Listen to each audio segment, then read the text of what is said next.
దేవుని నామానికి మహిమ కలుగును గాక. దేవునికి స్తోత్రం. హల్లెలూయా. ఇంతవరకు చక్కగా పాటల ద్వారా దేవుని నామాన్ని మనము మహిమపరుచుకొని ఉన్నాం. ఇప్పుడు ప్రాముఖ్యమైన అతి విలువైన సమయంలోనికి మనము వచ్చి ఉన్నాము. ఎందుకంటే దేవుని వాక్యము పరిశుద్ధమైనది, విలువైనది, ఘనమైనది. అది మనము చదివినప్పుడు, మాట్లాడుకున్నప్పుడు, దాన్ని మనం వివరిస్తున్నప్పుడు దేవుని కృప మనల్ని ఆవరించి ఉంటుంది గనుక ఈ ఘనమైన సమయాన్ని దేవునికి మనము సమర్పించి ఆయన భయభక్తులతో ఆయన మాటలు విన్నట్లయితే దేవుడు మనతో మాట్లాడుతాడు. దేవునికి స్తోత్రం. హల్లెలూయా, హల్లెలూయా. చదవండి కీర్తనల గ్రంథము 78వ అధ్యాయము 78వ అధ్యాయము 40వ వాక్యం నుంచి ఒకసారి మనము చదువుకుందాము. కీర్తనల గ్రంథము 78వ అధ్యాయము 40వ వాక్యము. అరణ్యమున వారు ఆయన మీద ఎన్ని మారులో తిరగబడిన ఎడారియందు ఆయనను ఎన్ని మారులో దుఃఖపెట్టిరి. మాటి మాటికి వారు దేవుణ్ణి శోధించిరి. మాటి మాటికి ఇశ్రాయేలు పరిశుద్ధ దేవునికి సంతాపము కలిగించిరి. చదువుకుంటా వెళితే కింద భాగం అంతా కూడా వాళ్ళు చేసినటువంటి తిరుగుబాటుల గురించి, శోధనల గురించి చాలా రాసి ఉంచాడు. ఇక్కడ మనం చదువుకున్నటువంటి మాట ఏంటంటే, అరణ్యమున వారు ఆయనను ఎన్ని మారులు విసిగించిరి. మరలా అంటాడు, ఎడారిలో ఆయనను ఎడారియందు ఆయనను ఎన్ని మారులో దుఃఖపెట్టిరి. మరలా అంటున్నాడు, మాటి మాటికి, ఒకసారి కాదు, కొంచెంసేపు కాదు, ఒక రోజు కాదు, మాటి మాటికి నీళ్ళు లేవా? అయ్యో మాకు తాగటానికి నీళ్ళు లేవు, గొంతుని చచ్చిపోతున్నాము, మమ్మల్ని కాపాడేవారు ఎవరు? మాటి మాటికి విసిగిస్తున్నారు. నీళ్ళు తెచ్చిస్తే మాకు ఆహారం లేదు, ఆహారం లేక అలమటించి ఎండిపోతున్నాం అంటున్నారు. ఆహారం తెచ్చిపెట్టినాక తిని ఇక ఈ ఆహారం ఎప్పుడు ఇదేనా, మాకు మాంసం కావాలి అని. అంటే మనిషి యొక్క కోరికలు రకరకాలు. వాళ్ళు ఉన్నది ఎక్కడ? ప్రయాణంలో ఉన్నారు, నడుస్తా ఉన్నారు. ప్రయాణంలో మనకు అన్ని సౌకర్యాలు కావాలంటే ఎవరి వల్ల కాదు. ఏదో ఒక లోపము, ఏదో ఒక తక్కువ అవుతుంది. వీళ్ళకి తక్కువ కాకుండా ప్రభువు వారికి అన్ని సమకూరుస్తున్నాడు. పగలు మేఘస్తంభముగా ఉంటున్నాడు, ఎండ తగలకుండా. రాత్రి అగ్నిస్తంభముగా ఉంటున్నాడు, చలి పుట్టకుండా. చీకటిలో వాళ్ళు తగులాడుకోకుండా అగ్నిస్తంభముగా ఉండి దాని అనగా వారికి కావలసిన ప్రతిదీ దేవుడు అనుగ్రహిస్తున్నాడు. ఆయన అంటాడు ఒకసారి, నాకు అసాధ్యమైనది ఏదైనా ఉందా అని అడుగుతాడు దేవుడు. మరి నాకు అసాధ్యమైనది ఏది లేదు కదా, మీకు సమస్తము నేను సమకూరుస్తున్నాను కదా, ఎందుకు మీరు సలుగుతున్నారు? ఎందుకు నన్ను ఇబ్బంది పెడుతున్నారు, దుఃఖ పెడుతున్నారు, నన్ను శోధిస్తున్నారు అని ఆయన అడుగుతున్నాడు. ఎందుకు నన్ను విసిగిస్తున్నారు? మీరు కావాల్సినవన్నీ తెచ్చిస్తున్నాను కదా అంటే ఆయన ఒకసారి చదవండి. కీర్తన గ్రంథము 95వ అధ్యాయము 7వ వాక్యంలో ఒక మాట ఉంటుంది. కీర్తన గ్రంథము 95 7వ వాక్యం చదవండి. నమస్కారం చేసి సాగిలపడుదుము మనలను సృజించిన యెహోవా సన్నిధిని మోకరించుదుము. మీరు ఆయన మాట అంగీకరించిన ఎడల ఎంత మేలు. అరణ్యమందు మేరీ బావుల యొద్ద మీరు కఠినపరచుకొనినట్లు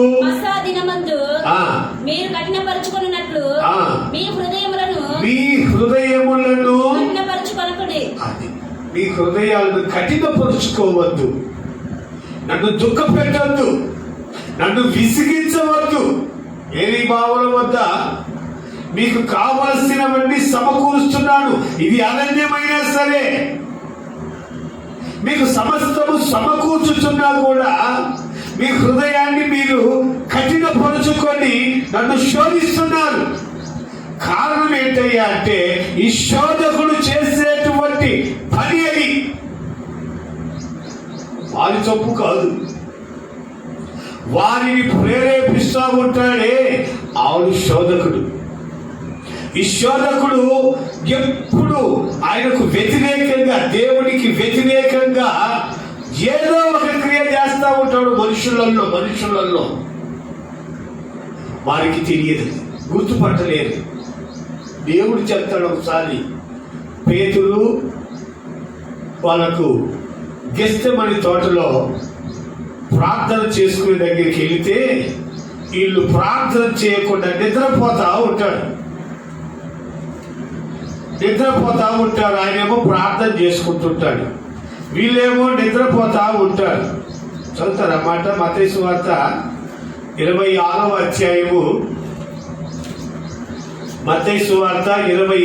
అధ్యాయము 41వ వాక్యంలో ఉంటుంది. మీరు శోధనలో ప్రవేశించకుండునట్లు మెలకువగా ఉండి ప్రార్థన చెయ్యండి. చాలు. ఈ శోధకుడు మిమ్మల్ని ప్రేరేపిస్తాడు. ఈ శోధకుడు మీలోనికి వచ్చి మిమ్మల్ని గలిబిలి చేస్తాడు. ఈ శోధకుడి పనే అది. మీరు నన్ను శోధిస్తున్నారు, దుఃఖ పెడుతున్నారు. నీ పితరులకు ఇచ్చిన మాట కొరకై మిమ్మల్ని సహిస్తున్నాను. నేను వాగ్దాన పూర్ణుని గనుక, నేను వాగ్దానము చేస్తే ఆ మాట తప్పని గనుక మీరు ఎన్ని రకాలుగా నన్ను శోధిస్తున్నప్పటికీ నేను మౌనముగా చూస్తా ఉన్నాను. ఈ శోధనకు కారకుడు మీలో ప్రార్థన లేకపోవటాన్ని చూసి ఆ శోధకుడు మీ ద్వారా ఈ కార్యక్రమాలు జరిగిస్తున్నాడు. క్రీస్తుతో బెలయాలకు సంబంధం లేదు. ఆయన ప్రభు. ఈయనైతే ఎప్పుడు నేరారోపణ చేస్తానే ఉంటాడు. శోధకుడు ఎక్కడ ప్రారంభించాడో తెలుసా? ఈ శోధన ప్రారంభం దేవుని మాటకు అవిధేయత చూపే ప్రారంభము ఏదేను మనం. అక్కడి నుంచే ప్రారంభించాడు. ఆయన చెప్పిన మాట మీరెందుకు వినాలి? మీరు ఇలాగెందుకు చెయ్యకూడదు? మీరు చావనే చావరు. శోధకుడు అక్కడ మొదలు పెట్టాడు. ఈ శోధన ప్రారంభమైంది. ఇక అనేక పర్యాయములు దేవుని బిడ్డల ద్వారా దేవుణ్ణి శోధిస్తా ఉన్నాడు. ఎన్ని శోధనలు ఆయన సహిస్తా ఉన్నాడు. ఎన్నిసార్లు ఇబ్బందుల పాలు చేస్తున్నారు. ఒకసారి చదవండి. యెషయా గ్రంథము 63వ అధ్యాయము 8వ వాక్యంలో చూస్తే వీళ్ళు ఎంత విసిగిస్తున్నారో ఆయన ఏమంటున్నాడో మనకు అర్థమవుతుంది. యెషయా గ్రంథము 63 8వ వాక్యము చదవండి. వారు నా జనములనియు అబద్ధములాడు నేరనని పిల్లలనియు అబద్ధమాడ నేరని పిల్లలనియు అనుకొని ఆయన వారిని రక్షించుడాయను రక్షకుడాయను. వారు నా పిల్లలని అబద్ధమాడ నెరగరని వారిని రక్షించేదానికి ఆయన ఇన్ని ఇబ్బందులు పడుతున్నాడు. రక్షించాలి, పాపములో నుంచి రక్షించాలి, శాపములో నుంచి విడిపించాలి, లోకములో నుంచి బయటకు తీసుకురావాలి. ఆ ఐగుప్తు పాపములో నుండి వారిని పాలు తేనెలు ప్రవహించు కనాను దేశానికి నడిపించాలి. ఆయన కోరిక వారిని రక్షించాలని వీరి ఆశయం. ఆయన్ను శోధిస్తా ఉన్నారు. ఎంత శోధిస్తున్నారంటే ఇక శోధనకు ఆయన అక్కడ రాసిన మాట ఏంటంటే మాటి మాటికి దేవుడిని వారు శోధించారు. మాటికి శోధిస్తూనే ఉన్నారు. మాటికి శోధిస్తా ఉన్నారు. ఈ శోధన ఎంత దూరం పోతుందంటే ఆయన విసిగిపోతున్నాడు. దేవాది దేవుడు ఏం చేయలేకపోతున్నాడు. ఒకసారి మోషేతో అంటాడు, ఇలా మొత్తం నిర్మూలన చేస్తానని తీసుకిస్తున్నాడంటే, అయ్యా మీరు చేస్తారు, చేయగలరు, కానీ రేపు పొద్దున లోకం ఏమనుకుంటుంది, దేశం ఏమనుకుంటుంది, సృష్టి ఏమనుకుంటుంది, వారి దేవుడు వారిని నడిపించడానికి చేతగాక వాళ్ళను సమాధులు పాలు చేశాడని అనుకోరా, వారిని నాశనం చేశాడని అనుకోరా, ఆ చెడ్డ అపకీర్తిని కూడగట్టుకుంటావా అని దేవాది దేవునికి ఈయన తన విన్నపాన్ని తెలియజేస్తున్నాడు. దేవుని వీరు అంతగా విసిగిస్తున్నారు. ఆ శోధన ఎలాగా ఉంటుందో ఒకసారి చదవండి. న్యాయాధిపతుల గ్రంథము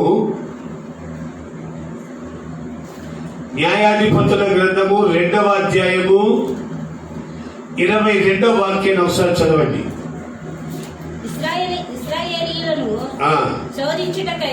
ఇశ్రాయేలీయులను శోధించుటకై యెహోషువ చనిపోయిన కాలమున శేషించిన జనములలో ఏ జనమును ఎదుట నుండి ఎవరు చెప్తున్నాడో చెప్తా ఈ మాట. ఇక్కడేమో దేవుని శోధించారు వాళ్ళని రాయబడింది. అక్కడ ఏం రాశారంటే దేవుడు యెహోషువ ద్వారా నన్ను ఇంత ఇసిగిస్తున్నారు కదా, మీరు నన్ను ఇంత శోధిస్తున్నారు కదా. యెహోషువ చనిపోతున్నాడు కదా, ఆయన చనిపోయిన తరువాత ఆ మిగిలిన మిశ్రమ జనం ఉన్నారే వాళ్ళని నేనేం చేయను, వాళ్ళని అట్టా గట్టి పెడతారు. ఎందుకో తెలుసా, ఆ విసిగింపుడు అంటే మీకు తెలియాలి, ఆ శోధన అంటే మీకు తెలియాలి. ఆ శోధకుడి బాధలు ఎలాగుంటాయో మీరు అనుభవిస్తే కానీ మీకు అర్థం కాదు. నన్ను శోధించారు, ఆ శోధన, ఆ బాధ మీకు తెలియాలి. చూడండి ఇక దేవుడు ఎంత నిర్ణయం తీసుకున్నాడో చూడండి. నన్ను విసిగిస్తున్నారు, శోధిస్తున్నారు. ఆ విసిగింపుడు, ఆ శోధన ఎలాగ ఉంటుందో మీరు తెలుసుకోండి. అందుకే ఆ మిగిలిన జనాలను నేను నాశనం చేయను, అలాగే ఉంచుతాను. వాళ్ళు మిమ్మల్ని విసిగిస్తారు, మీ ప్రక్కలో బల్లెముగా, మీ కంట్లో నలుసుగా ఉంటారని పరిశుద్ధ గ్రంథంలో రాయబడి ఉంది. అంతగా దేవునికి వీళ్ళు కోపం తెప్పించారు. ఆ శోధన అలాగ ఉంటుంది. ఒకసారి మత్తయి సువార్త 4వ అధ్యాయము 6వ వాక్యాన్ని ఒకసారి మనం చదువుకుందాం. దేవాలయం శిఖరమున ఆయనను నిలువబెట్టి నీవు దేవుని కుమారుడవైతే దూకుము. దానికంటే ముందు చూడండి, ఆ శోధకుడు ఏంటంటది, ఆయన యొద్దకు వచ్చి నీవు దేవుని కుమారుడవైతే నీవు దేవుని కుమారుడవైతే ఈ రాళ్ళను రొట్టెలగునట్లు ఆజ్ఞాపించుము. చాలు. ఏ శోధకుడు? సాతాను. ఈ శోధకుడు ఎక్కడ ప్రారంభించాడు? ఏదేను వనములో. ఈ శోధకుడు ఎప్పుడు ఇక బయలుదేరి డ్యూటీ చేస్తానే ఉన్నాడు. ఎవరి ద్వారా చేశాడు? ఇశ్రాయేలు ప్రజల ద్వారా. ఎవరి ద్వారా చేశాడు? అనేక మిశ్రమ జనము ద్వారా. ఎంత శోధకుడు చేస్తున్నటువంటి శోధన. ఈ శోధన ఇంతకాలం బయలుదేరి ప్రతి విషయంలో, ప్రతి దేవుని కార్యాల్లో ఆటంకం కలిగిస్తానే ఈ శోధకుడు బయలుదేరి వేస్తున్నాడు. ప్రతి విషయంలో శోధకుడు ఉంటాడు. ఈ శోధకుడిని మనం జయించాలంటే ఒక ప్రార్థన ద్వారాని మత్తయి సువార్తలో చెప్తున్నాడు దేవుడు. సిమోను పేతురు, మిమ్మల్ని శోధించాలని సాతాను వస్తున్నాడు. మీరు మెలకువగా ఉండి ప్రార్థన చేయండి, శోధన తొలగిపోద్ది. యేసు నామములో దేవునికి స్తోత్రం. హల్లెలూయా, హల్లెలూయా. ప్రార్థించకపోతే శోధకుడు మీ ఎదురు నుంచి పారిపోడు, మిమ్మల్ని శోధిస్తానే ఉంటాడు. రకరకాల శోధనలు, రకరకాల శోధనలు, అప్పుల బాధలు, రకరకాల శోధనలు, భార్య భర్తల మధ్యలో గొడవలు పెట్టేస్తాడు. రకరకాల శోధనలు, ప్రతి విషయంలో ఇరుగు పొరుగు వారితో గొడవలు పెట్టేస్తాడు. శోధన ఎన్ని రకాలు ఉంటుందో శోధన. పిల్లల ద్వారా శోధన, కుటుంబంలో శోధన, ఇరుగు పొరుగున శోధన. ప్రతి విషయాలలో ఈ శోధకుడు కార్యం చేస్తా ఉంటే ఆ శోధనకు గురైపోతా ఉంటారు మనుషులు. అందుకే ఆయన చెప్తున్నాడు, శోధకుడు మీ మీద బలము పొందకుండా ఉండాలంటే మీరు ప్రార్థన చేసుకోనండి. ప్రార్థన చేస్తే శోధకుడు మీ ఎద్దకు రాడు. యెషయా గారు చెప్పాడు కదా, ప్రతి విషయంలో ఆయన ఎక్కడికో మీటింగ్లకు వెళ్ళి మీటింగ్లు ముగించుకొని వస్తే ఈ మనిషి వెళ్తాడంట. ఒక మనిషి వెళ్ళి వ్యవహారం పెడతాడంట. ఆయన ఏదో బైబిల్ చదువుకోవాలి, ఏదో రెండు మాటలు దేవుని ప్రజలకు చెప్పాలి, లేదా కొంచెం రెస్ట్, ఏదో ఆయన పనులు ఆయన కొట్టాయి. ఈయన వ్యవహారానికి కూర్చుంటాడు. ఒక్కొక్కరు వ్యవహారం పెట్టి వదిలిపెట్టరు. దేవుడు చెప్తాడు, విస్తారమైన మాటల్లో దోషం ఉండక మానడు. ఈయన వ్యవహారం పెట్టి వదిలిపెట్టట్లేదు. ఇది ఏం చేయాలి అర్థం కాక, ఈ నెట్ట వదిలించుకోలేక, ముఖాన్ని వెళ్ళిపోవని చెప్పలేక, బ్రదర్ మనం ప్రార్థన చేద్దామంటే, అన్న మీరు ప్రార్థన చేయండి, నాకు చిన్నప్పటి ఎదుగుతున్నాడంట. ఎందుకంటే శోధన చేతి కలిగించేవాడు ప్రార్థనలో ఏకీభవించలేదు, ప్రార్థనలో కూర్చోలేడు. అల్లరి మాట్లాడతారు. బ్రదర్ ఒక అర్ధగంట ప్రార్థన చేసుకుందామా అంటే, మీరు చేసుకోండి, నాకు చిన్నప్పటి నుండి వెళ్ళిపోతుంది. ఆ మాట దేవుని కృప పొందిన వారే ప్రార్థన చేయగలరు. ప్రార్థనలో తండ్రితో మాట్లాడే అనుభవం, ప్రార్థనలో తనకున్న బాధను, కష్టాన్ని అన్నిటినీ తండ్రికి మొరపెట్టుకునేటువంటి ఒక మంచి సమయం.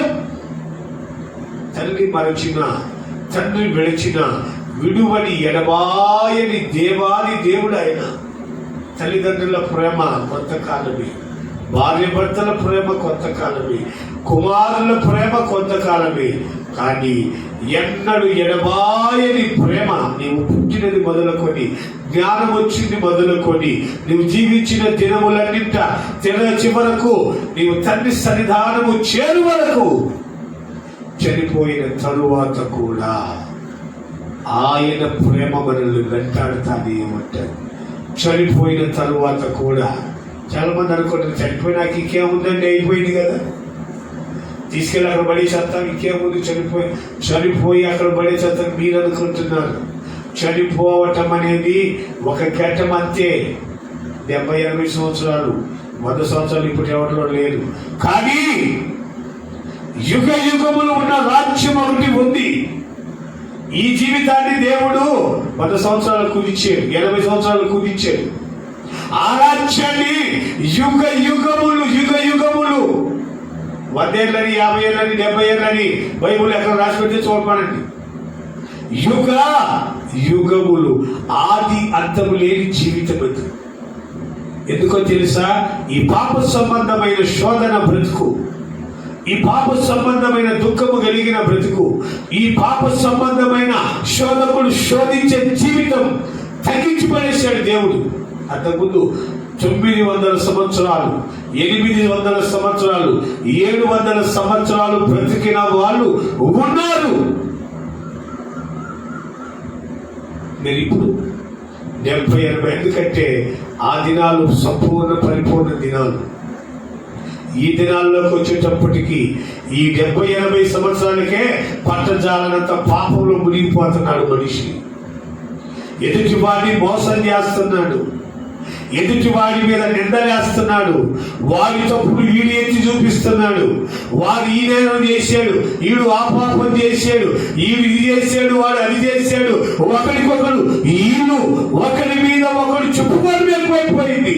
అది దేవుడు చెప్తున్నాడు, బాబు ఆపు, మొదటిగా నీ కంట్లో ఉన్న దూలాన్ని తీసుకోరా బాబు, ఎదుటి కంట్లో ఏ నన్ను చితుకుతామంటే అది పక్కన పెట్టారా వాక్యాన్ని. వాడెట చేశాడు, ఈడెట చేశాడు. ఎవడెట చేస్తే నీకెందుకు? నీ ఆత్మను విమోచించుకో, నీ కుటుంబాన్ని రక్షించుకో, నీ భార్య పిల్లలను కాపాడుకో, నీ కుటుంబంలో రక్షణ మార్గాన్ని సంపూర్ణంగా విషదపరచు. నువ్వు ప్రార్థన చేస్తుంటే ఇంట్లో పిల్లలు సినిమాలకు వెళ్ళిపోతా ఉంటే నీకేం భక్తి మొదలు పెట్టావు? ఇంట్లో పిల్లలకు మర్యాద నేర్పించుకోలేదు నీవు, సంఘానికి ఏం బోధిస్తావు? వాడిట ఈడిట వాడిట మనకెందుకు? ముందు నువ్వు కాపాడబడు, నీ భార్య బిడ్డలను కాపాడుకో, నీ కుటుంబాన్ని రక్షించుకో. ఇంకా నీకు చేత అయితే నలుగురు దేవుని సువార్త చెప్పి 4 కుటుంబాలను మార్చు. ఇది దేవునికి ఇష్టమైన పని. అందుకే ఆయన చెప్పాడు, సర్వలోకానికి వెళ్ళండి, సర్వ సృష్టికి సువార్తను ప్రకటించండి, అనేకులు నా శిష్యులుగా మార్చండి. ఈ పని చేయండి. మీరు వెళ్ళిన ఊర్లో కళ్ళ పోయి ఆ ఊరు ఈ తప్పుంది ఈ ఒప్పుందని మీరు పొలబెట్టి చూపించవద్దు. దేవుడు చెప్పలేదు ఆ మాట, ఆ పని చెప్పలేదు. ఈ రోజున శోధకులు ఎక్కువైపోయారు. ఈ శోధకులకు మూలదర్శి మార్గదర్శి ఎవడో తెలుసా? శోధకుడే. ఏదో ఒక శోధన కలిగించి, ఏదో ఒక శోధనను వదిలిపెట్టి, ఏదో ఒక విధముగా దేవుని బిడ్డలను శోధించడం మొదలుపెట్టారు. కారణం ఏంటంటే ఈ శోధకుడు చేసేటువంటి పని దేవుని బిడ్డలను దేవుని దగ్గరికి రానివ్వకుండా ఏదో విధము చేత వారిని దేవునికి దూరము చేసేదానికి. 40 లక్షల కాలుబలం బయలుదేరితే ఐగుప్తు దేశం నుండి యెహోషువ కాలేబులు 2 తప్ప మిగతా వాళ్ళు ఎవ్వరూ కూడా పాలు తేనెలు ప్రవహించు కనాను దేశాల్లోనికి చేరలేదు అని రాసించారు. మరి 40 లక్షల మంది ఏమైపోయారు? అడవిలో ఆకుల వలె రాలిపోయారు. కారణం విశ్వాసము లేదు, నమ్మకము లేదు, దేవుని ఎడల భక్తి లేదు, దేవుడు నడిపిస్తాడన్నటువంటి ఆశ లేదు. నన్ను నడిపించే దేవుడు ఆయన ఉన్నాడు, నేను నడుస్తున్నాను ఆయన మార్గాల్లో. ఆ విశ్వాసం అనేదే లేదు. ఇంకేం చేస్తారు? అక్కడికి మనం ఒక పని ప్రారంభించామంటే దాని విశ్వాసంతో ప్రారంభించాలి. నన్ను నడిపే దేవుడు నా దేవుడు, నేను కాదు. జీవించుతున్నది నేను కాదు. బ్రతుకుత క్రీస్తే చావైతే. ఈ తీర్మానంలో నువ్వు ముందుకెళ్తే దేవుడు నడిపిస్తాడు. నడిపించకుండా దేవుడు కాదు.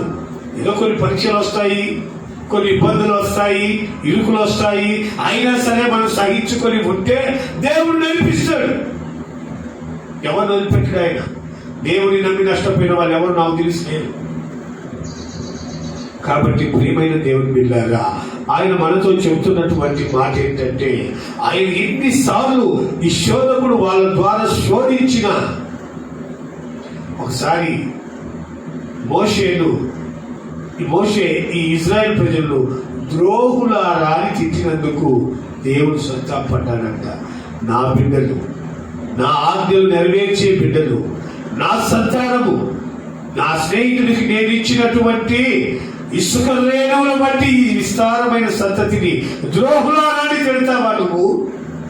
చూడండి, దేవుడు ఆయన బిడ్డల పక్షాన ఎంత ప్రేమను చూపిస్తున్నాడో అర్థమవుతుంది. మరి వీళ్ళే ఆయన విసిగిస్తే వారి తప్పు కాదు, అది శోధకుడు చేస్తున్నటువంటి తప్పని చెప్తాడు. ఒకసారి చదవండి, నిర్గమకాండము 17వ అధ్యాయము 6వ వాక్యంలో ఉంటుంది. యెహోవా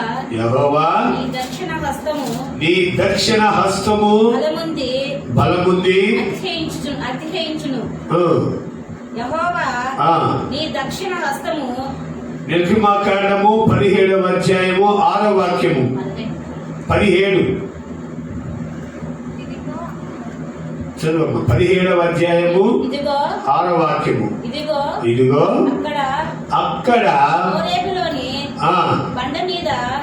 నేను నీకు ఎదురుగా నిలబడతాను. నీవు ఆ బండను కొట్టగా ప్రజలు తాగుటకు దానిలో నుండి నీరు బయలుదేరునని మోషేతో సెలవీయగా మోషే ఇశ్రాయేలీయుల పెద్దల అలా చేశాడు.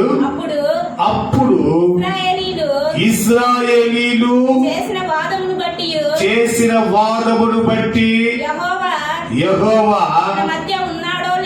మన మధ్య ఉన్నాడో లేదో అని వారు యెహోవాను శోధించుటను బట్టి అతడు ఆ చోటికి మిస్సా అని మేరీబా అని వీళ్ళు విసిగిచ్చిన విసుగు దేవుడు మన మధ్యన ఉన్నాడా లేడా అని శోధించారంట.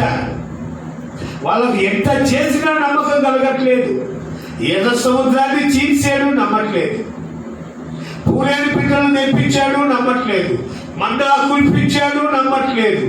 మరలా నీళ్ళ దగ్గరికి వచ్చి ఆ నీళ్ళ బండలో నుంచి నీరు ప్రవహింపజేసిన తర్వాత అప్పుడు అంటున్నాడు, మీరు దేవుణ్ణి విసిగించిన విసిగింపును బట్టి, దేవుణ్ణి శోధించిన శోధనను బట్టి మీ పరిస్థితి లాగా మారిపోయింది.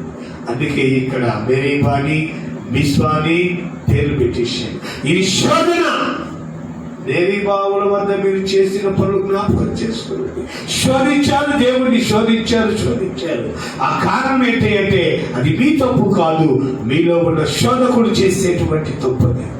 ఆ శోధకుడు మనల్ని ఆవరించకుండా ఉండాలంటే, ఆ శోధకుడు మన ద్వారా దేవుడిని విసిగించకుండా ఉండాలంటే మనం ఏం చేయాలో తెలుసా? ప్రార్థన చేసుకోవాలి. శోధనలోనికి ప్రవేశించకుండానట్లు మీరు ప్రార్థన చేసుకోనండి. ఆ శోధన కాలము మీరు సహించాలి. ఆ శోధకుడు మీ మీద ప్రయోగం చేస్తా ఉన్నప్పుడు మీరు జాగ్రత్తగా ఉండాలి. శోధన కాలంలో మీరు జాగ్రత్త వహించాలి. ఒకసారి చదవండి, ద్వితీయోపదేశ కాండంలో ఒక మంచి మాట రాసి పెట్టింది. 6వ అధ్యాయము 16వ వాక్యంలో ఉంటుంది. ద్వితీయోపదేశ కాండం 6వ అధ్యాయము మీరు మస్సాలో మీ దేవుడైన యెహోవాను శోధించినట్లు ఆయనను శోధింపకూడదు. మీరు దేవుని శోధిస్తా వస్తున్నారు. మస్పా లేకపోతే మేరీబాబుల యొద్ద, దానికి మోషే పెట్టిన పేరు. ఇది శోధించిన శోధనకు పేరు, మారు పేరు శోధనకు. మీరు విసిగించవద్దు. కారణం మీరు శోధిస్తున్నారు దేవుణ్ణి. ఎవరి ద్వారా శోధిస్తున్నారో తెలుసా? శోధకుడు మీ ద్వారా శోధకుడు శోధిస్తున్నాడు. శోధనలో ప్రవేశించకుండా ఉండాలంటే మీరు ప్రార్థన చేయండి. దేవుణ్ణి విసిగియద్దు, దేవుణ్ణి శోధించవద్దు, దేవుణ్ణి దుఃఖ పెట్టవద్దు. కారణం ఏంటంటే ఆయన మనల్ని ప్రేమించే దేవుడు, ఆయన మనల్ని కాపాడే దేవుడు. ఇశ్రాయేలీయులను కాపాడువాడు కునుకొడు నిద్రపోడు. నిత్యం అనుదినం అనుక్షణం మనల్ని కాపాడి ఆయన పరిశుద్ధతలోనికి నడిపించే దేవుడు. ఆయన దొక్కు పెట్టిస్తే ఎలాగా? సంతోష పెట్టేవారుగా ఉండాలి, దేవుని ఆనంద పెట్టేవారిగా ఉండాలి. దేవుని సంతోష పెట్టాలంటే ఆయన ఆజ్ఞలను పాటించాలి. దేవుని సంతోష పెట్టాలంటే ఆయన చెప్పిన మాట వినాలి. దేవుని సంతోష పెట్టాలంటే శోధనకు తావివ్వకూడదు, శోధకుడు మన దగ్గరికి రానివ్వకూడదు, ఆ శోధనలో ప్రవేశించకూడదు. మనము శోధనలోనికి వెళ్లకుండా ఉన్నట్లయితే దేవుడు మనల్ని కాపాడుతారు. ఒకసారి చదవండి, 106వ కీర్తన 14వ వాక్యంలో కూడా ఒక మాట ఉంటుంది శోధన గురించి. అరణ్యములో వారు బహుగా ఆశించిరి, ఎడారిలో దేవుణ్ణి శోధించిరి. ఎడారిలో వారు బహుగా ఆశపడిరి, ఆయన్ను బహుగా శోధిస్తున్నారు. వారి ఆశలకు హద్దు లేకుండా పోయి అడిగిన ప్రతిదీ ఇస్తున్నాడు, అయినా కూడా వాళ్ళు శోధిస్తానే ఉన్నారు. అడిగిన ప్రతిదీ ఇస్తున్నాడు, ఆయన శోధిస్తానే ఉన్నారు. కారణం శోధకుడు చేసేటువంటి పని అది. వారికి లేనిపోని ఆశలు నేర్పిస్తున్నాడు, వారికి లేనిపోని కోరికలు కలిగిస్తున్నాడు, లేనిపోని మాటలు వారికి నేర్పిస్తున్నాడు శోధకుడు. నీళ్ళేవా, నీళ్ళేవు, కేకలేని అంటాడు. భోజనం లేదు, కేకలేని శోధకుడు చేస్తున్నాడు ఆ పని. ఏది తక్కువైనా కానీ దేవుడు మౌనముగా సహిస్తున్నాడు. అందరూ అనుకుంటారు యేసయ్యను సిలువ వేసేటప్పుడు సహించాడు అని. సిలువ వేసేటప్పుడు యేసయ్య సహించాడు, తండ్రిని శోధించేటప్పుడు ఆయన కూడా సహిస్తానే ఉన్నాడు. దేవుని ఉద్దేశ్యమే ఈ ప్రజలను సహించటము. ఎవరికి ఇష్టమైనట్టు వాడు త్రోవ తప్పి తిరుగుతూ ఉన్నారు, ఎవరికి ఇష్టమైనట్టు వాడు పరిశుద్ధతను వదిలిపెట్టేశారు, ఎవరికి ఇష్టమైనట్టు వాడు పాపానికి లోనవుతున్నాడు, ఎవరికి ఇష్టమైనట్టుగా వాడు బ్రతుకును వ్యర్థపరుచుకుంటున్నారు. గమనించారు, చిన్న వయసులోనే 18, 20, 22 సంవత్సరాలలోనే దేవుని బిడ్డలబడే ప్రజలు బానిసలైపోతున్నారు. గంజాయికి, తాగుడుకు, రకరకాల మత్తు పదార్థాలకు బానిసలైపోయి మృగాలాగా తయారైపోయి ఏమి చేస్తున్నామని విచక్షణ కోల్పోయి జీవితాలను పతనావస్థలోనికి తీసుకెళ్ళిపోతున్నారు. రీసెంట్ గా జరిగిన విషయం తెలుసు అందరికీ. చీరాల దగ్గర చిన్న పిల్లలు, సరిగ్గా ఆ మూతి మీద మీసాలు కూడా రాలేదు వాళ్ళకి. ఎందుకు అంత దుర్మార్గానికి మడిగడుతున్నారో తెలుసా? దైవ భయము లేదు. దేవుడు ఉన్నాడు, ఒకరోజు నరకములో పడేస్తాడు, ఈరోజు నేను చేసిన పాపానికి శిక్ష అనుభవించాలన్న ఆ భయం అనేది, ఆ దైవ భయం అనేది వాళ్ళ హృదయాల్లో లేదు. నన్నేం చేసినా ఎవడు అడగడు, నేనేం చేసినా ఏమి కాదు, నేనేం చేసినా తప్పించుకుంటారు. వారంతా దురాగతం చేసి కూడా వారు ఊరిని పెట్టి కూడా పారిపోకుండా ఒక మళ్ళా ప్రదేశానికి వచ్చి చూసిపోతున్నారంట. ఎంత విచ్చలవిడిగా భయం లేని జీవితాన్ని ప్రజలు చేస్తున్నారో గుర్తుపట్టండి. కారణం ఏమిటి? దేవుని భయము వారి హృదయాల్లో లేక శోధనకు లోనై ఆ శోధకుడు చెప్తుంటాడు, చెయ్యి, ఏం కాదు, ఎవరు లేదు, చేసేయి, పాపం చేసేయి, కారణం వీడు నరకానికి పోతాడు. అలా నరకానికి తీసుకెళ్ళిపోవటమే, దేవుని బిడ్డలు నరకానికి తీసుకెళ్ళటమే సాతాను గాడి ప్రథమ వృత్తి. వారి జయమదే. ఎవడు వెళతాడో ఆ ఉత్తర సభా పర్వతం మీద కూర్చుంటే దానికి ఎవడు అర్హుడో, దేవుని రాజ్యంలోనికి దేవుని పిల్లల్ని వెళ్ళనివ్వను. కంకణం కట్టుకున్నాడు. వారికి సమయము కొంచెమేనని వారి పని వేగం చేస్తున్నాడు. ఈ విధముగా దేవుని కృప లేకుండా బ్రతికేటువంటి దేవుని బిడ్డలకు ఆ కృపను కోల్పోతున్నారు. దైవాశీర్వాదాలకు దూరం అయిపోయి శోధనలో ప్రవేశించి శోధనకు లోనై మత్తుకు బానిసలై శోధించబడి జీవితాలను వ్యర్థం చేసుకుంటున్నారు. ఆ చిన్నారి పాపను చిరివేసి చంపేసి, చూడండి ఎంత పాపము. ఒక కుక్కను గట్టిగా కొడితే ఆ కుక్క ఆ ఏడుస్తా ఉంటే మనసుకు బాధ కలిగింది. అయ్యో దానికి అంత దెబ్బ తగిలిందేమి. మరి మనుషులమై ఉండి ఇంత శోధన కలిగిన పనులు చేసేదానికి మరి మనస్సు ఎలాగ అంగీకరిస్తుందంటే అది శోధకుడు పెట్టేటువంటి మనస్సు, అది శోధన సాక్షి, మనస్సాక్షి. దేవుని భయమును వెళ్ళాపం చేయలేదండి. దేవుని బిడ్డలో ఉన్న వాళ్ళు రక్షిస్తారు, కాపాడుతారు, వారి కొరకు ప్రార్థన చేస్తారు, వారిని దేవా కాపాడు విడిపించని మొరపెడతారు. అయితే ఈ శోధకుడు చేసేటువంటి ఈ శోధన కలిగిన పనుల నుంచి మనము విడిపించబడాలంటే అది చెప్తున్నాను మీకు. వాళ్ళు చేసింది గొప్ప పనిని కాదు.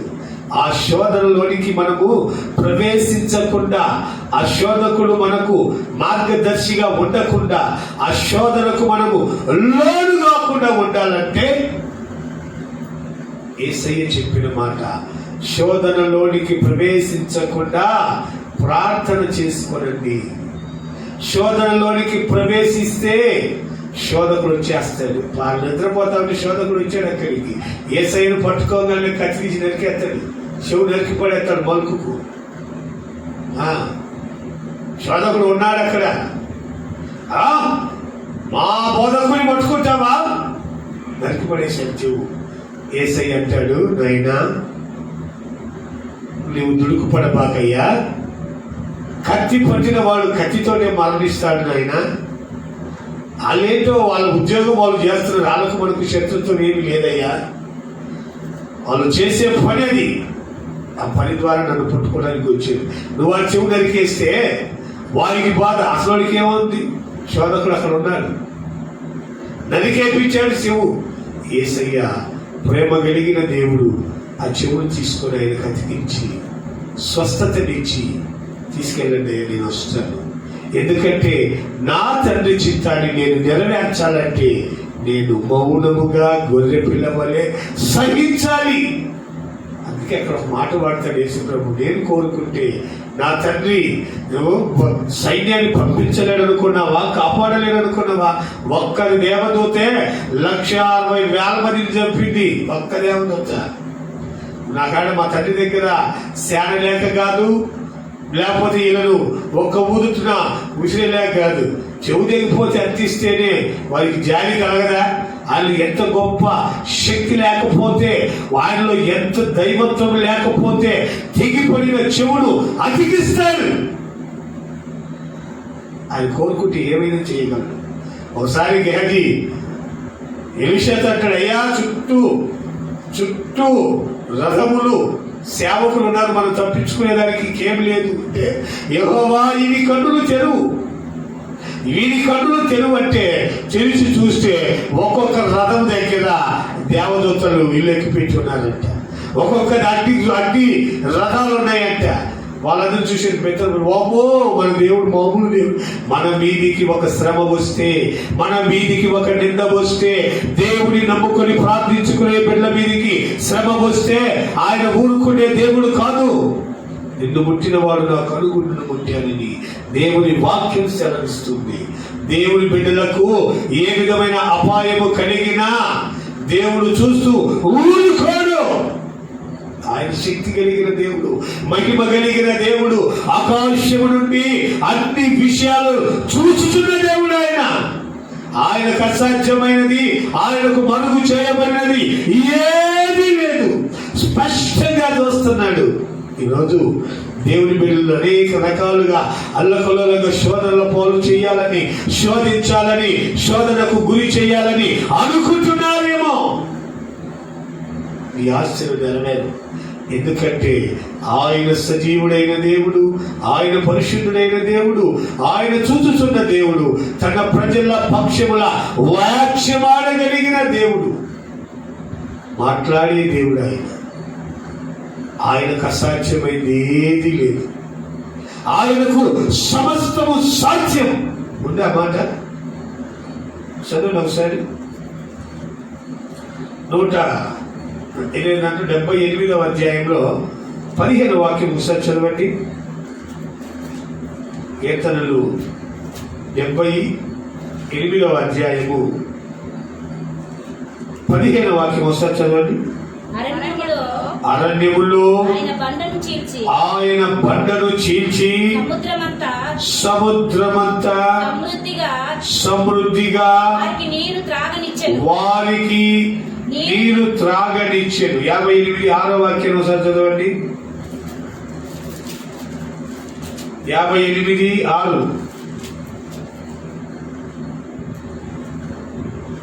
దేవా వారి నోటి పండ్లను విరగొట్టుము. 78:6 వాక్యము. 78:6 వాక్యము చదువు.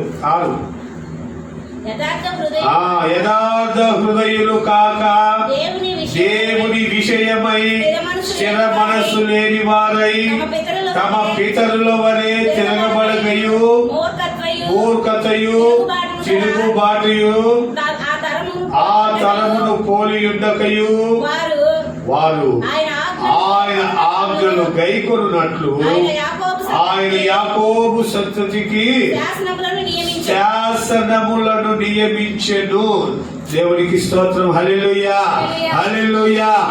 ఆయన శాసనములు నమ్మదగినవి. మీరు అనుకుంటున్నారు రాజు శాసనాలు చేస్తున్నామని. ఆయన శాసనములు నమ్మదగినవి. ఆయన శాసనములు నిత్యమైనవి. ఈరోజు మారి రేపు మారేవి కాదు. ఆయన శాసనములు నిత్యమైనవి. ఆయన బిడ్డలకు ఏదైనా బాధ కలిగితే ఆయన ఊరుకునే దేవుడు కాదు. నువ్వు శోధించాలని శోధకుడు రకరకాలుగా నిన్ను ప్రేరేపిస్తున్నప్పటికీ నువ్వు దేవుని బిడ్డలను శోధించాలని చూసావో దేవుని మహోగ్రతకు లోనవుతావు, కృపకు దూరమైపోతావు. ఆయన శిక్షిస్తే ఇక నీవు మరలా తిరిగి లేవలేవు. ఆయన ఐగుప్తి ఫరోవాలను ఆ ఎర్ర సముద్రంలో ముంచివేస్తే ఇక తిరిగి రాలేదు. వీరులు, మహావీరులు ఏమైపోయారో అడ్రస్ కూడా లేదు. అలాంటి దుర్లభమైన జీవితాలను అనుభవిస్తారు దేవుని బిడ్డలను శాసిస్తే. కారణం ఆయన శాసనములు నమ్మకమైనవి, ఆయన విధులు నిర్మలమైనవి, ఆయన పరిశుద్ధుడు, సజీవుడు. ఆయన మనం శోధించకూడదు, బాధించకూడదు, విసిగించకూడదు. అందుకే ఆయన దేవుని వాక్యం సెలవిస్తుంది, శోధన మీరు ప్రవేశించకుండాన్నట్లు ప్రార్థన చేసుకోనండి. మీరు ప్రార్థిస్తే శోధకుడు మీ దగ్గరికి రాడంతే కాదు, మీరు ప్రార్థన చేసుకుంటే శోధకుడు మీ దగ్గరికి ఇంకా రాలేడు. చూడండి, ఒక మాట చదవండి. కొరింథీయులకు రాసిన మొదటి పత్రిక 10వ అధ్యాయము 9వ వాక్యంలో ఒక మాట ఉంటుంది. చదవండి. చూడండి, నేను ఆ మాట చదివిస్తాను. మనము ప్రభువును శోధింపక యుందుము. చదవండి మళ్ళా. మనము ప్రభువును శోధించక యుందుము. వారిలో కొందరు శోధించి సర్పము వలన నశించిరి.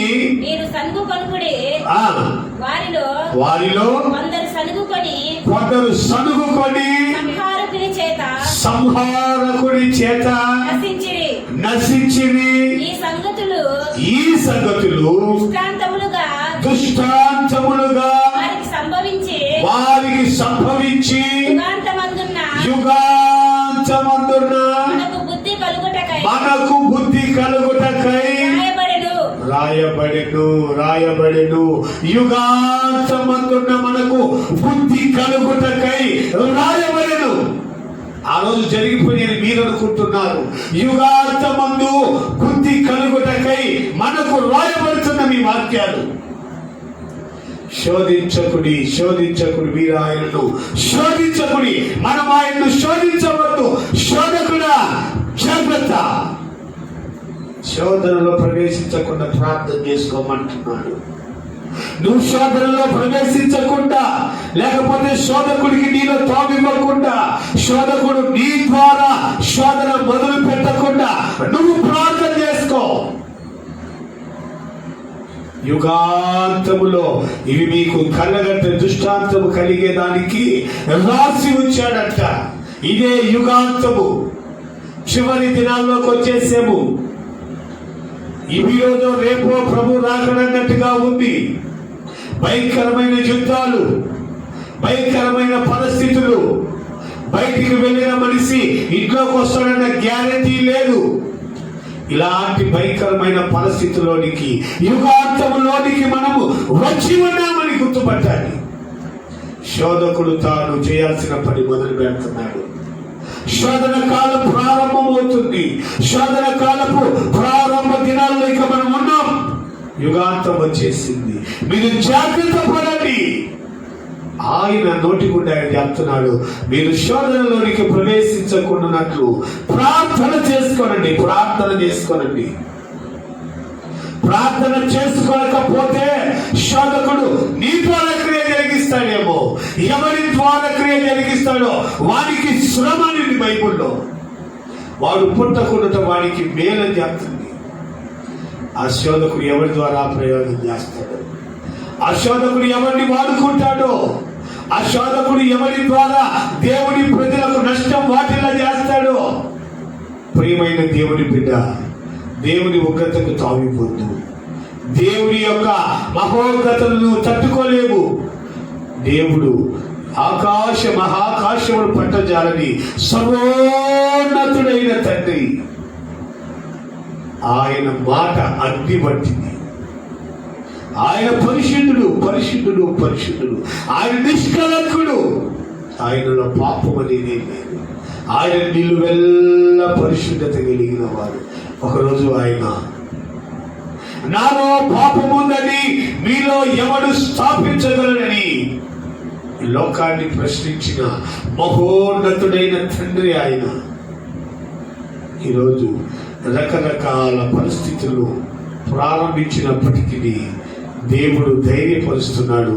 దేవుని బిడ్డలను దేవుడు బయలుపరుస్తున్నాడు. నేను ఉన్నవాడను, అనువాడను, యుగ యుగములు మీతో కూడా ఉండే దేవుడను. మిమ్మల్ని అనాథలుగా విడవను, మిమ్మల్ని అనాథలుగా విడవను. మీకు తోడైంది, మీకు కేడము నేనే. నన్ను ఆశ్రయించు వారిని నేనెంత మాత్రం త్రోసివేసే దేవుడు కాదు. నా ఎద్దకు రండి, నేను మీకు విశ్రాంతిని ఇస్తాను. లోకం వైపు చూడొద్దు, పాపం వైపు చూడొద్దు, శోధకుడికి నీవు తావివ్వద్దు. నా వైపు చూడు. జయించిన జయవీరుడైన నా వైపు చూడు. ఎన్ని శోధనలు వచ్చినా, శోధకుడు నన్ను ఎన్ని ఇబ్బందుల పాలు చేసినా, నాకు ఎన్ని ఆశలు చూపి శోధించినప్పటికీ శోధనను జయించి జయవీరుడై తిరిగి లేచిన వాడిని, ఆ జయవీరుడైన నన్ను చూడు. లోకాన్ని చూడొద్దు, పాపాన్ని చూడొద్దు. లోకంలో కలిసిపోయిన మనుషులను చూడొద్దు. పాపంలో కలిసిపోయిన అబ్బో అంత గొప్పవాడే పాపం చేసాడు అనే మనిషిని చూడమాక. నువ్వు శోధనకు లోనైపోయిన మనిషి నీకెందుకు? నువ్వు దేవుని వైపు చూడు. జయించిన జయవీరుని వైపు చూడు. నా వైపు చూడమని దేవుడు అంటున్నాడు. ప్రజల వైపు చూడమని చెప్పట్లేదు. నా వైపు చూడు. నేను నీకు విశ్రాంతిని ఇస్తాను. నేను నీకు జయ జీవితాన్ని ప్రసాదిస్తాను. నేను నీకు కృప అనుగ్రహిస్తాను. చివర ప్రకటన గ్రంథంలో ఒక మాట ఉంటుంది. అదొక్కటి చదవండి, నేను ముగిస్తున్నాను. ప్రకటన గ్రంథము 2వ అధ్యాయము, ప్రకటన గ్రంథము 2వ అధ్యాయము 10వ వాక్యంలో ఒక మాట ఉంటుంది. ఇదిగో మీరు శోధింపబడినట్లు అపవాది మీలో కొందరిని మీలో కొందరిని చెరలో వేయించబోచున్నాడు. 10 దినములు శ్రమ కలుగును. మరణము వరకు నమ్మకముగా ఉండుము. నేను నీకు జీవ కిరీటాన్ని ఇస్తాను, జీవ కిరీటాన్ని ఇస్తాను. దేవునికి స్తోత్రం. హల్లెలూయా, హల్లెలూయా, హల్లెలూయా. శోధించేది ఎవడంట? అపవాదిని రాయబడింది చూడండి. శోధించేవాడు, శోధనకు లోను చేసేవాడు, శోధన కలిగిన పనులు అప్పగించేవాడు, మిమ్మల్ని శోధన కలిగిన పనులకు అప్పగించి మిమ్మలను జైల్లో పడేస్తాడంట. చదవండి ఆ మాట మళ్ళీ. ఇదిగో మీరు శోధింపబడినట్లు అపవాది మీలో కొందరిని చెరలో చెరలో చెరలో చెరలో జైలు చెరలో మీలో కొందరిని, అందరినీ కాదు, కొందరిని.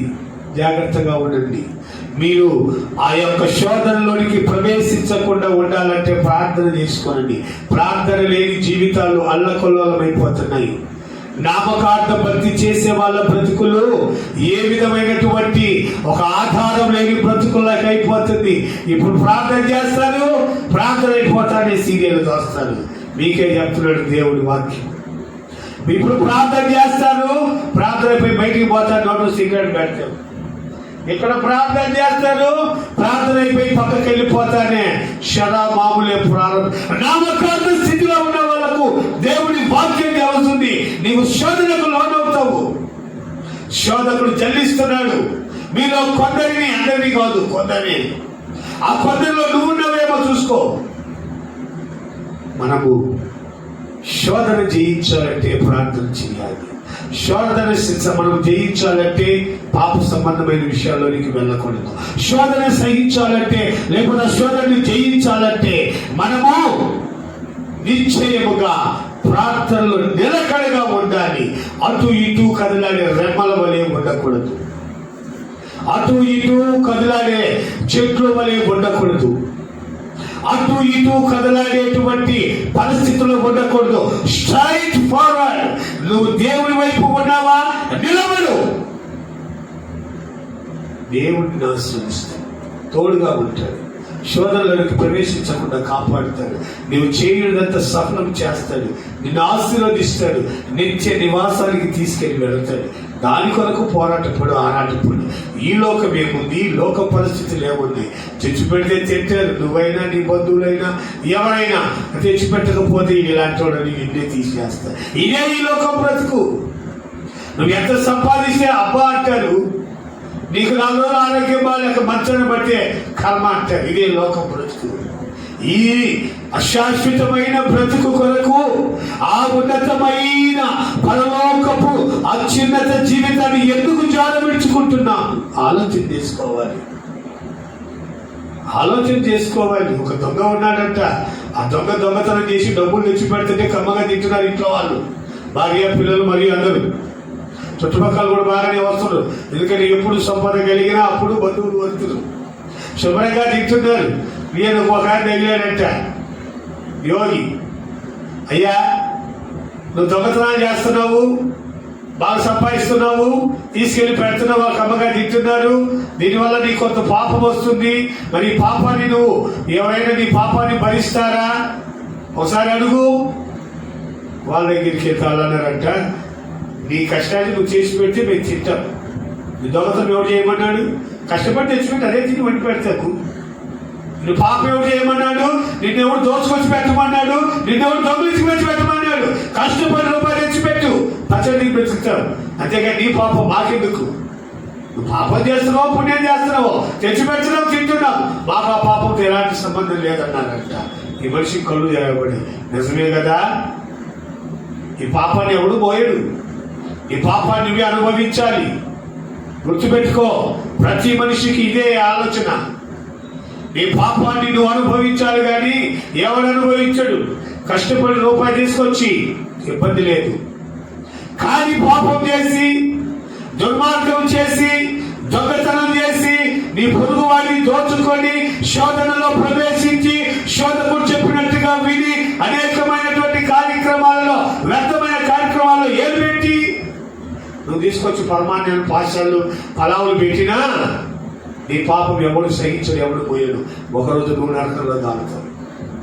ఏది లేకుండా బల్ల కింద ఉండి రొట్టె ముక్కలు తిని కురుపులు కలిగిన వ్యక్తి పరలోకానికి వెళ్ళి అబ్రహాము గమ్మున ఆనుకున్నాడు. కారణం ఏంటంటే ఈ బ్రతుకులో ఆ రాజభోగాలు అనుభవించడానికి అక్కర్లేదు, బ్రతికిన 4 రోజులు దేవాన్ని నేను బ్రతుకుతాను, నా తండ్రి దగ్గరికి వెళ్తానని ఒక అనిశ్చయత కలిగి బ్రతికాడు లాజరు.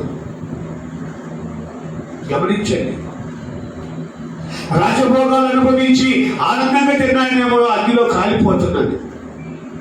దేవుని కొరకు నిశ్చయత కలిగి ఏమి లేకుండా పచ్చడి మెతుకులు తిని అవి కూడా లేకుండా మేము సహించినందుకు ఆయన పరలోకానికి వెళ్ళాడు. ప్రియమైన దేవుని బిడ్డలారా, ఈ మధ్యాహ్న కాల సమయంలో దేవుడు చెప్తున్నాడు, మీలో కొందరిని శోధకుడు చెరలో వేయబోతున్నాడు.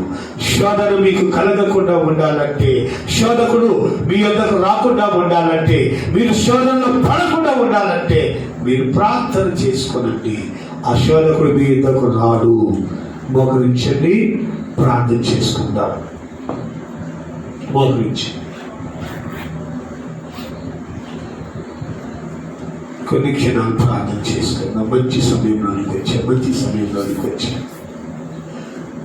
దేవుడు మనతో మాట్లాడిన మాట ఏమిటంటే, శోధకుడు అనేక విషయాలలో మనం శోధన పోలు చేస్తున్నాడు, దేవునికి దూరస్తులు చేస్తున్నాడు, దేవుని కృపకు దూరస్తులు చేస్తున్నాడు. ఆ శోధకుడు మనల్ని సమీపించకుండా ఉండాలంటే మన ప్రార్థన. మీలో కొందరిని చెరలో వేయబోతున్నాడు. దేవుని వాక్యం మనతో మాట్లాడింది, అయ్యా నన్ను కరుణించు, కాపాడు, శోధనకు గురి కాకుండా రక్షించు, శోధనలో పడకుండా కాపాడు అని నువ్వు ప్రార్థన చేసుకుంటే దేవుడు నిన్ను శోధనలోనికి వెళ్ళనీయకుండా నిన్ను కాపాడి రక్షించి విడిపించి ఆయన కృపలో నిన్ను బలపరుస్తాడు. నువ్వు రక్షించబడాలంటే నువ్వు శోధనలోనికి వెళ్ళకూడదు, నువ్వు కాపాడబడాలంటే నువ్వు శోధనలోనికి వెళ్ళకూడదు. ఆయన నిత్య నివాసానికి వారసురాలిగా మార్చబడి నీవు దీవించబడి ఆయన కృప ద్వారా నడిపించబడాలంటే నువ్వు శోధనలోనికి వెళ్ళకూడదు. నీ కుటుంబం నిత్యముగా ఆశీర్వదించబడాలి, నీ పిల్లలు ఆశీర్వదించబడాలి, దేవుని నిత్య ఆనందం నీ తలపై నిలవాలంటే నువ్వు శోధనలోనికి వెళ్ళకూడదు, శోధనలో పడకూడదు, శోధకుడు నీ దగ్గర చేరకూడదు. అంటే నువ్వు ప్రార్థన చేయాలి. అలాగ నువ్వు ప్రార్థన చేసుకున్నట్టయితే దేవుని కృప నీకు తోడుగా ఉండి నడిపిస్తుంది. ప్రేరేపించబడిన వాళ్ళొకరు ప్రార్థన చేయండి.